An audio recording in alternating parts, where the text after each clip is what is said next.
Hello बच्चों, आज हम तीसरी वर्कशीट जो 19 तारीख के यूरोप में राष्ट्रवाद उसके बारे में पढ़ेंगे।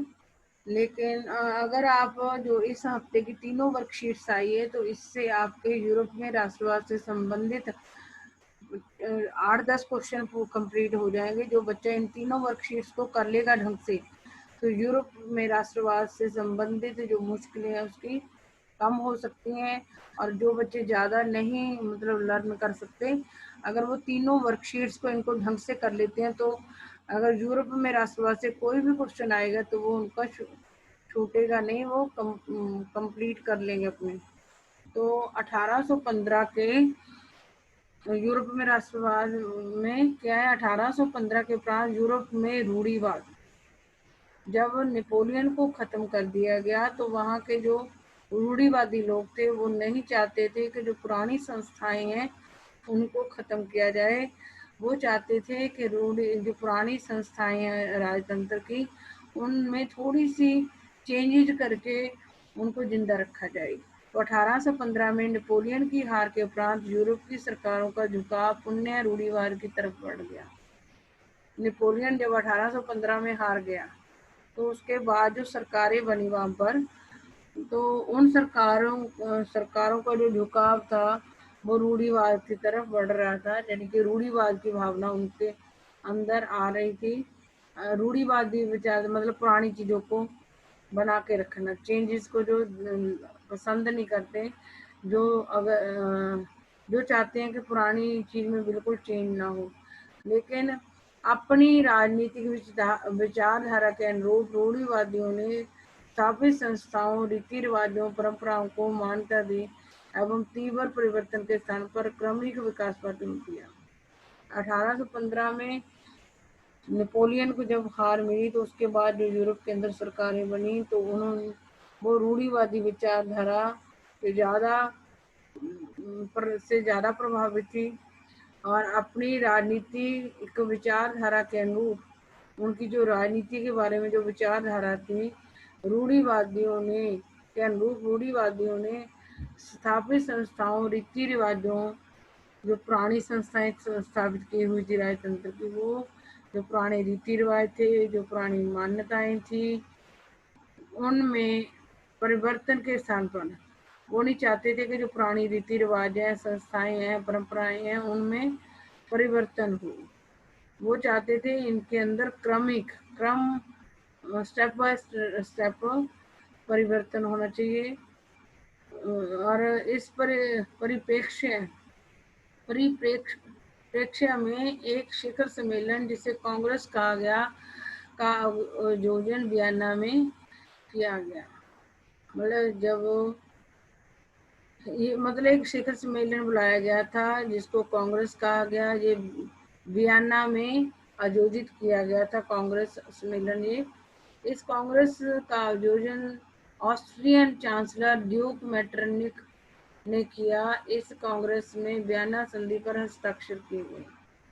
ये वही संधि है जिसके अधीन वो हटाए गए थे, जो बदलाव वो सारे हटा दिए गए थे जो नेपोलियन ने किए।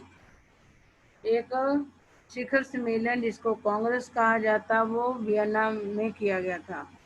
ये वियना कहाँ है? ऑस्ट्रिया की राजधानी थी वियना। तो इस कांग्रेस का आयोजन जो भी लोग इस कांग्रेस में या इस सम्मेलन में आए थे उनका उनकी मेहमान नवाजी ऑस्ट्रियन चांसलर ड्यूक मेटरनिक ने की थी। इस कांग्रेस में वियना संधि पर हस्ताक्षर किए गए। तो जो भी संधि हुई वो वियना में हुई थी, इसलिए इसको वियना की संधि कहा जाता है। आगे पढ़ते हैं। 1815 की वियना संधि की विशेषताएं। फ्रांस में पूर्व राजवंश की पुनर्स्थापना। मैंने आपको बताया है कि जो नेपोलियन ने 1804 में अपनी संहिता लागू करके जो भी चेंजेस की थी उन चेंजेस को हटाकर वियना संधि द्वारा नेपोलियन ने पहले जिन चीज़ों को हटाकर अपनी अपनी संहिता लागू की थी उन चीज़ों को दोबारा से लागू किया गया जिनको नेपोलियन ने हटा दिया था। तो जो वहाँ का बुर्बो राजवंश था उसको भी हटा दिया गया था, उसको दोबारा से स्थापित किया गया। फ्रांस के अंदर पूर्व राजवंश के को राजगद्दी द्वारा से दी गई। इसका मुख्य उद्देश्य यूरोप में एक नई रूढ़िवादी व्यवस्था काम करना था। जो वियना संधि थी, वियना संधि रूढ़िवादी देशों ने मिलकर बनाई थी, और वियना संधि का जो मुख्य उद्देश्य था यूरोप में दोबारा से रूढ़िवाद की व्यवस्था को कायम करना। फ्रांस में उन इलाकों पर से आधिपत्य खो दिया जो उसने नेपोलियन ने फ्रांस की जो सत्ता थी अपने हाथ में ले ली थी, और उसके बाद यूरोप के बहुत सारे देशों के ऊपर भी कब्जा कर लिया था। तो वियना संधि के बाद फ्रांस के जो जो नेपोलियन ने जीता था वो फ्रांस में जुड़ गया था। तो फ्रांस को उन इलाकों से अपना अधिकार छोड़ना पड़ा जिन पर नेपोलियन ने अधिकार जमाया था वियना संधि के बाद।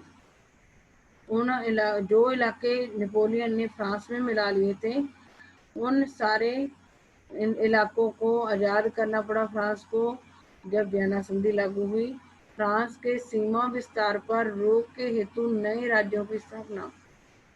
फ्रांस के सीमा विस्तार पर रोक के हेतु मतलब जब फिर दोबारा फ्रांस ना अपना विस्तार कर ले, दूसरे देशों पर कब्जा ना कर ले, इसके लिए नए राज्यों की स्थापना भी की गई, और उसके पड़ोस में ऐसे राज्य देशों को बिठाया गया जो ताकतवर थे, जो फ्रांस को दोबारा कब्जा करने से रोक सकते थे। ड्यूक मैटरनिक, ये कहाँ का था? ऑस्ट्रिया का चांसलर था। इनका जन्म 15 मई 1773 में को हुआ। ये ऑस्ट्रिया के चांसलर थे। जो ड्यूक मैटरनिक है, ये ऑस्ट्रिया के चांसलर थे। जब वियना संधि हुई थी, जो सम्मेलन बुलाया गया था उसके लिए, उसकी इन्होंने मेहमान नवाजी की थी। इनका जन्म 15 मई 1773 में हुआ था। ये ऑस्ट्रिया के चांसलर थे।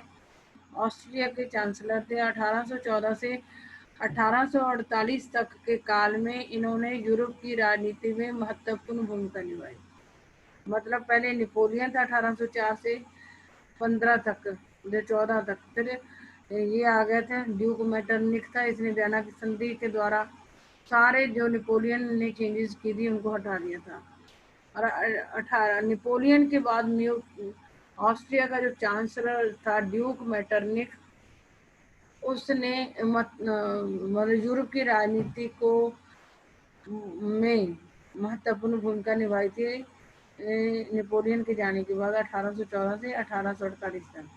यूरोप के राजनीतिक हालातों पर टिप्पणी करते हुए इन्होंने कहा था कि यदि फ्रांस सीखता है तो पूरे यूरोप को जुकाम हो जाता। मतलब जो चीज़ें फ्रांस करता था बाकी यूरोप के देश भी वही काम करते थे। जैसे क्रांति की फ्रांस के लोगों ने, और राष्ट्रवाद आया उनके अंदर, और राष्ट्र राज्य बनाया फ्रांस को। तो इसको देखकर यूरोप के बाकी देशों के अंदर भी बाकी देशों के लोगों के अंदर भी राष्ट्रवाद की भावना जगी। तो इसलिए मैटरनिक ने कहा था कि यदि फ्रांस सीखता है तो पूरे यूरोप को जुकाम हो जाता है।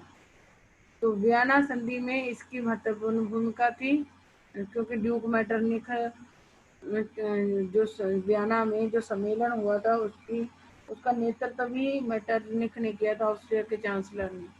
तो नेपोलियन युद्ध के उपरांत यूरोप की पुनर्रचना एवं पुराने राजतंत्र की पुनर्स्थापना में उन्होंने सक्रिय भूमिका निभाई। जब नेपोलियन के साथ जो युद्ध हुआ था, जिसमें नेपोलियन हार गया था, उसके उपरांत यूरोप के अंदर यूरोप की पुनर्रचना की थी इसने। ड्यूक मैटरनिक ने यूरोप की पुनर्रचना की थी एवं जो पुराना राजतंत्र था उसको मजबूत किया था इसने। और इसमें इन्होंने मतलब ड्यूक मैटरनिक भी राजतंत्र का पक्षधर था। उसने भी राजतंत्र वापस लिया था नेपोलियन, लेकिन नेपोलियन वो था कि वो पूरे यूरोप के ऊपर कब्जा करना चाहता था, लेकिन उसको हटाकर ड्यूक मैटरनिक आया, ऑस्ट्रिया का जो चांसलर था। उसने भी पुरानी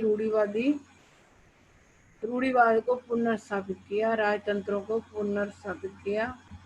और नेपोलियन के बाद यूरोप के अंदर महत्वपूर्ण भूमिका ड्यूक मेटरनिक ने निभाई थी, जो ऑस्ट्रिया के चांसलर थे, जिनका जन्म 15 मई 1773 में हुआ था। इन्होंने ही कहा था कि अगर फ्रांस जीतता है तो पूरे यूरोप को जुकाम हो जाता है। मतलब जो फ्रांस में चेंजेस होती है, जो फ्रांस करता है वो सारे यूरोप के बाकी देशों के लोग भी करते हैं। और वियना संधि में इनकी मुख्य मुख्य भूमिका थी। वियना में जो सम्मेलन या कांग्रेस हुआ था, उसकी अगुवाई इसने की थी, ड्यूक मेटरनिक ने की थी। ज्यूसेपी मैसनी ये क्रांतिकारी था, इटली का क्रांतिकारी था मेरे ख्याल से। इनका जन्म, जो ज्यूसेपी मैसेनी है, इनका जन्म 1807 में जेनोवा में हुआ था और कुछ समय पश्चात ये कार्बोनारी में गुप्त संगठन के सदस्य बन गए थे।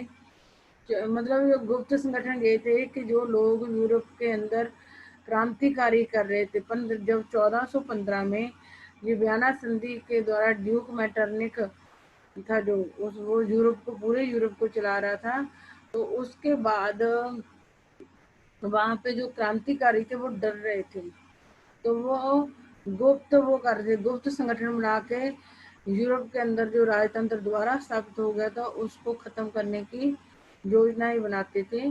तो जो ये जेनोवा में हुआ था, इनका ज्यूसेपी मैसनी का जन्म 1807 में, ये क्रांतिकारी थे। कुछ समय पश्चात ये कार्बोनारी एक गुप्त संगठन था, उसके सदस्य बन गए थे। 24 साल की युवावस्था में लिंगुरिया में क्रांति करने के लिए उन्हें 1831 में देश से निकाल दिया गया था। 24 साल की उम्र में इन्होंने, जब ये नौजवान थे, इन्होंने लिंगुरिया में क्रांति की थी, जिसके कारण 1831 में इनको देश से निकाल दिया गया था। तत्पश्चात वो डरे नहीं। उसके बाद ये जो ज्यूसेपी मैसनी थी, ये डरे नहीं, इन्होंने और भी जो गुप्त संगठन थे उनकी स्थापना की थी। तत्पश्चात उन्होंने 2 और भूमिगत संगठनों की स्थापना की।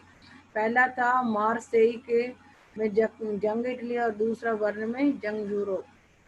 फिर मतलब इनको देश से भी निकाल दिया गया, लेकिन उसके बाद भी इन्होंने गुप्त संगठन बनाए 2। पहला था मार्सेई में जंग इटली, और दूसरा बर्न में जंग यूरोप। जो से भी मैसनी क्रांतिकारी थे। मैसनी द्वारा राजतंत्र का जोरदार विरोध। मैसनी क्रांतिकारी थे ये, क्योंकि क्रांतिकारियों ने फ्रांस से राजतंत्र खत्म किया था, और मैसनी जो दोबारा से राजतंत्र आ गया था 1814 में, उसको, उसका जोरदार विरोध कर रहे थे। एवं उसके प्रजातंत्र के सपनों ने रूढ़िवादियों के मन में भय भर दिया था। ये क्या थे, ये चाहते थे जोसेफ मैसनी के सारे देश लोकतांत्रिक हो जाए, प्रजातांत्रिक हो जाए। और जो सपना इन्होंने देखा था जोसेफ मैसनी ने, उसके कारण रूढ़िवादी डरते थे, इनके कारण, इनसे उनके अंदर डर भर गया था। मेटरनिक ने उसे हमारी सामाजिक व्यवस्थाओं का सबसे खतरनाक दुश्मन बताया था। जो मेटरनिक था, जो रूढ़िवाद को दोबारा लेकर आया था, नेपोलियन के बाद मजबूत करना चाहता था, उसी मेटरनिक ने जोसेफ मैसनी को सामाजिक व्यवस्थाओं का खतरनाक दुश्मन बताया था। और वियना संधि की प्रमुख विशेषताओं का वर्णन कीजिए। ये वियना संधि की ये 4 मुख्य विशेषताएं। पूर्व राजवंश को दोबारा गद्दी पर बिठाया गया था। इसका मुख्य उद्देश्य था दोबारा से नई रूढ़िवादी व्यवस्था को कायम करना। वियना संधि का, और फ्रांस ने उन इलाकों से आधिपत्य मतलब अधिकार खो दिया था जिनके ऊपर नेपोलियन ने अधिकार जमाया था। फ्रांस ने के सीमा विस्तार पर रोक के हेतु नए राज्यों की स्थापना की थी। ये 4 क्या है, चारों विशेषताएं वियना संधि की, ये याद कर लेना, ये आ जाती हैं। और मेटरनिक की भूमिका का वर्णन कीजिए। ये देखो, मेटरनिक ने महत्वपूर्ण भूमिका बनाई थी यूरोप की राजनीति में। यूरोप के राजनीतिक हालातों पर टिप्पणी करते हुए उन्होंने कहा था कि फ्रांस जब छींकता है तो पूरे यूरोप को जुकाम हो जाता है। और इन्होंने वियना संधि में इनकी महत्वपूर्ण भूमिका थी। और नेपोलियन युद्ध के उपरांत यूरोप की पुनर्रचना और पुराने राजतंत्र की पुनर्स्थापना में उन्होंने सक्रिय भूमिका निभाई थी। ये उसकी भूमिका। मेटरनिक ने जोसेफ मैसनी को हमारी सामाजिक व्यवस्थाओं का सबसे खतरनाक दुश्मन क्यों माना? यह किस सामाजिक व्यवस्था की बात कर रहे थे? जो ड्यूक मेटरनिक थे वो राजतंत्र के पक्षधर थे। उन्होंने नई जो नए राजतंत्र की स्थापना कर रहा था वो जो मेटरनिक, लेकिन ज्यूसेपी मेसिनी वो राजतंत्र का विरोधी था और वो राजतंत्र को खत्म करके प्रजातंत्र लाना चाहता था। इसलिए ड्यूक मेटरनिक ने ज्यूसेपी मेसिनी को हमारी सामाजिक व्यवस्थाओं का सबसे खतरनाक शत्रु बताया। और नेपोलियन युग के उपरांत यूरोप में क्या परिवर्तन हुए? जब नेपोलियन को हरा दिया गया तो उसके बाद वियना संधि की जो विशेषताएं हैं वो ही मतलब उसके उपरांत दोबारा से बुर्बो राजवंश की को गद्दी पर बिठा दिया गया। यूरोप के अंदर नई रूढ़िवादी व्यवस्था स्थापित की गई। फ्रांस ने के अंदर जो इलाके नेपोलियन के टाइम के समय जुड़ गए थे उनको सबको उन सब से अधिकार हट गया फ्रांस का। और फ्रांस के सीमा विस्तार को रोकने के लिए नए राज्यों की स्थापना की गई थी।